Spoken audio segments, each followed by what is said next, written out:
The 19th century, 1815 to 1914. The world changed profoundly in the 19th century. Economic, political, social, cultural, and technological factors interacted in complex ways to transform societies and reshape external relations. Economists identify three types of movement and flows within international economic exchanges. The first is the flow of trade, which in the 19th century referred largely to trade in goods. Example, cloth or wheat. The second is the flow of labor, the migration of people in search of employment. The third is the movement of capital for short term or long term investments over long distances. All three flows were closely interwoven and affected people's life more deeply now than ever before. The interconnection could sometimes be broken. For example, labor migration was often more restricted than goods or capital flows. Yet, it helps us understand the 19th century world economy better if we look at the three flows together. A world economy takes shape. A good place to start is the changing pattern of food production and consumption in industrial Europe. Traditionally, countries liked to be self-sufficient in food, but in 19th century Britain, self-sufficiency in food meant lower living standards and social conflict. Why was this so? Population growth from the late 18th century had increased the demand for food grains in Britain. As urban centers expanded and industries grew, the demand for agricultural products went up, pushing up food grain prices.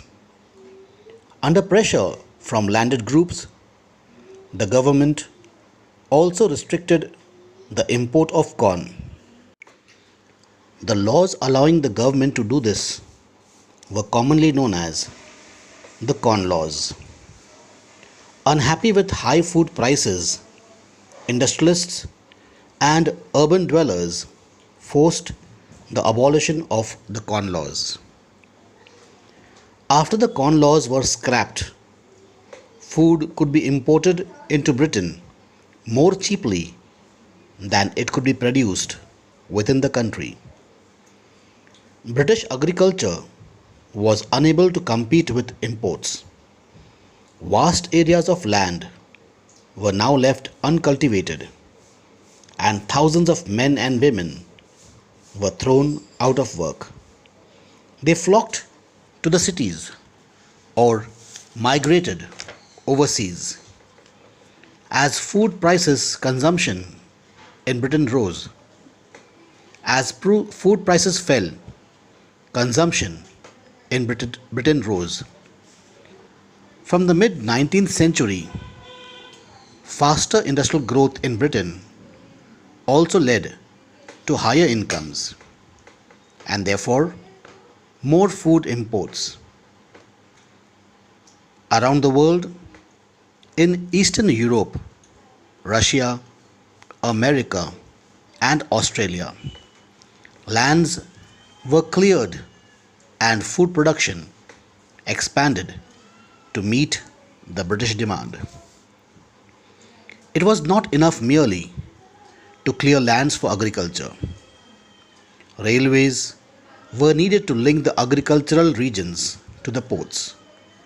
New harbours had to be built, and old ones expanded to ship the new cargoes. People had to settle on the lands to bring them under cultivation. This meant building homes and settlements.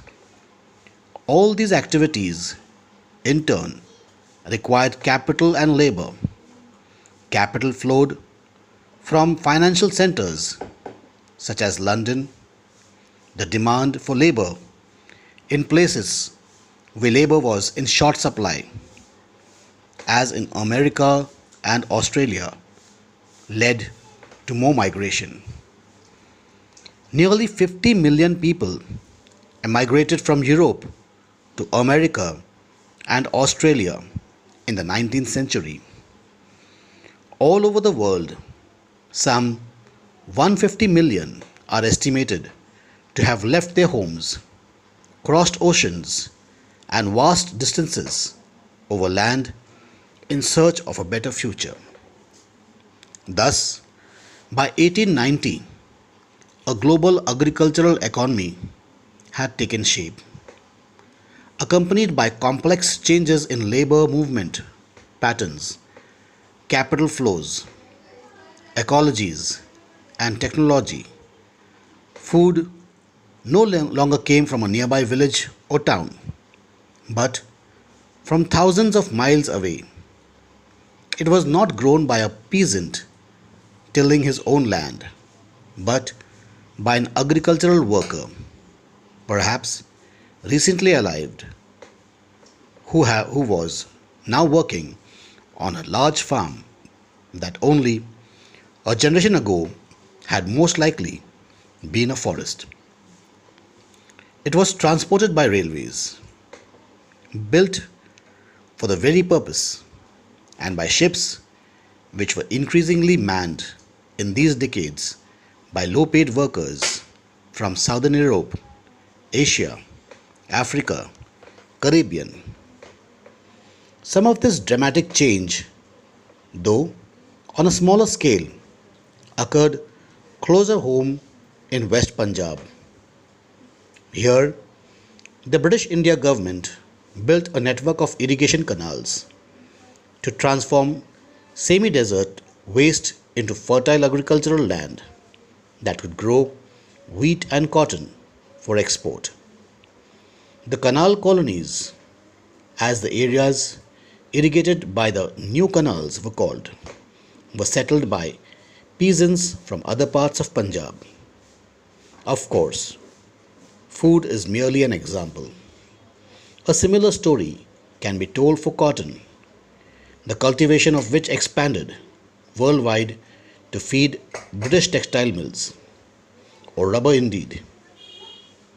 Indeed, so rapidly did regional speculations in the production of commodities develop that between 1820 and 1914, world trade is estimated to have multiplied 25 to 40 times. Nearly 60% of this trade comprised primary products, that is, agriculture products such as wheat and cotton, and minerals such as coal. Role of technology. What was the role of technology in all this? The railways, steamships, the telegraphs, for example, were important inventions without which we cannot imagine the transformed 19th century world. But technological advances were often the result of large social, political, and economical factors. For example, colonization stimulated new investments and improvements in transport. Faster railways, lighter wagons, and larger ships helped move food more cheaply and quickly from faraway farms to the final markets. The trade of meat offers a good example of this connected process. Till 1870s, animals were shipped live from America to Europe and then slaughtered when they arrived there. But live animals took up a lot of ship space. Many also died in voyage, fell ill, lost weight, or became unfit to eat. Meat was hence an expensive luxury beyond the reach of the European poor. High prices, in turn, kept demand of production down until the development of new technology, namely refrigerated ships, which enabled the transport of perishable foods over long distances. Now, animals were slaughtered for food at the starting point in America, Australia, or New Zealand, and then transported to Europe as frozen meat. This reduced shipping cost and lowered meat prices in Europe. The poor in Europe could now consume a more varied diet. To the earlier monotony of bread and potatoes, many thought, many, though not all, could now add meat and butter and eggs to the diet. Better living conditions promoted social peace within the country and support for imperialism abroad.